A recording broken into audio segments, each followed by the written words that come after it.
This video is brought to you by Brilliant. Justin Trudeau has been the face of Canadian politics for nearly a decade. Since his election in 2015, Trudeau has defeated 3 Conservative Party leaders and developed an affable reputation abroad, and most non-Canadians probably assume Trudeau is a relatively popular politician domestically. But in Canada, Trudeau is a far more controversial figure. Trudeau's net approval rating is -32, the lowest in his tenure, and his Liberal Party are now polling at just 23%, 20 points behind the main opposition, the Canadian Conservatives. 338 Canada, a Canadian statistical model of electoral projections, is currently projecting that the Conservatives will win about 210 seats at the next election, well above the 172 seats needed for a majority government, and potentially one of the largest governing coalitions in Canadian history. So in this video, we're going to explain why Trudeau is unpopular within Canada, how the Conservatives are gaining steam, and whether there's anything Trudeau and the Liberals can do about it.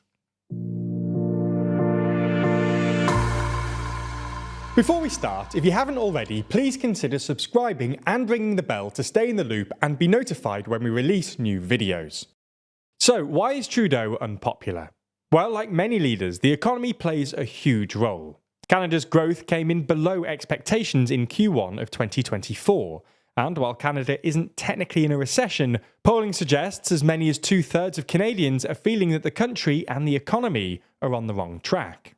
Like many other incumbents, Trudeau is struggling with the aftermath of COVID and the subsequent inflationary spike. But Trudeau has come under particular criticism from the Conservatives for a couple of specific policy failures.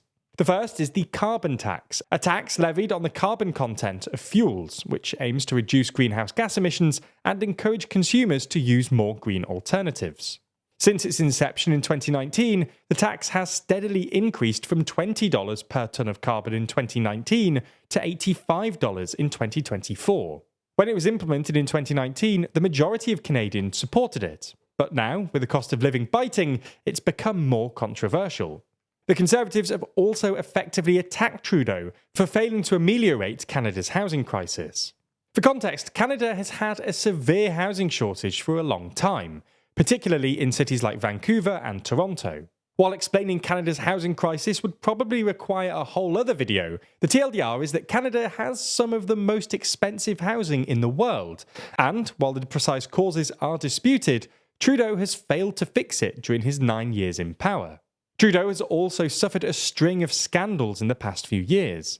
Back in 2019, Canada's Ethics Commissioner concluded that Trudeau had improperly interfered with an investigation into Canadian contractor SNC-Lavalin and its ties to the Gaddafi regime in Libya.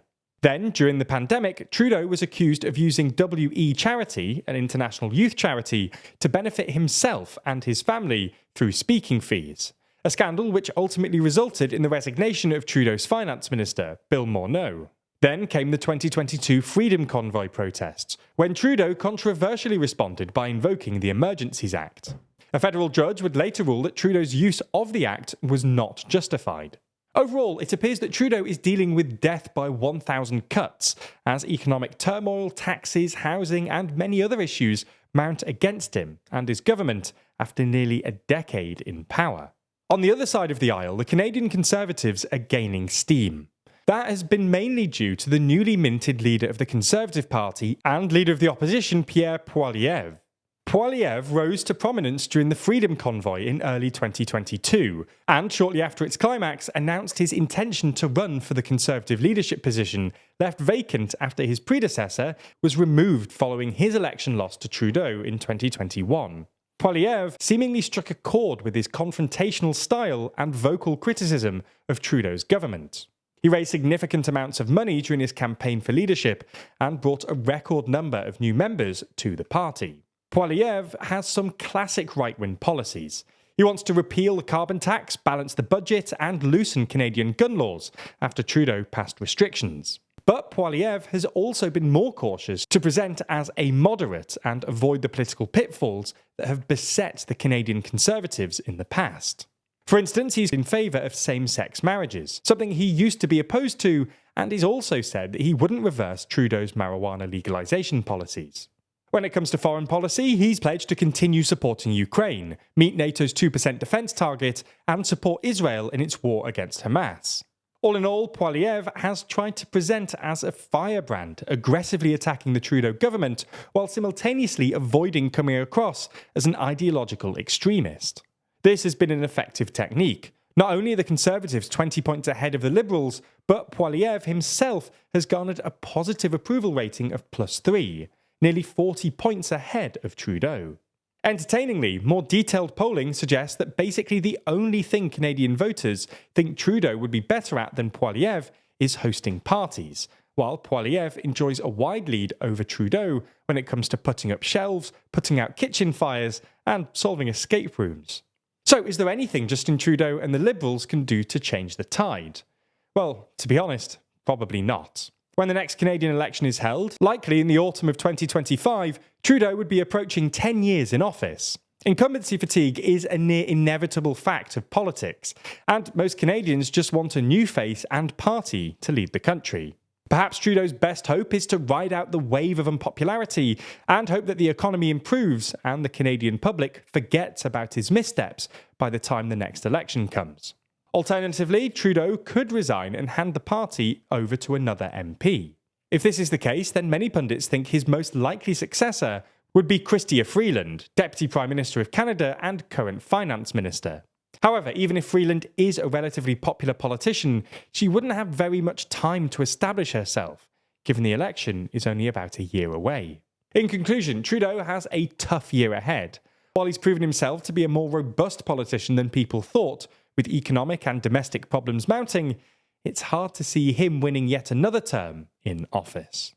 Now, understanding exactly what has or is going to happen here can be a little tricky, requiring you to evaluate lots of information from different, often partial sources. It would be sensible then to begin improving your critical thinking skills so that you can keep sharp and better understand what's going on. And well, our sponsor Brilliant.org can help you do just that. Brilliant is the online learning platform that's designed specifically to teach you everything from maths, data analysis, programming, and AI from the ground up.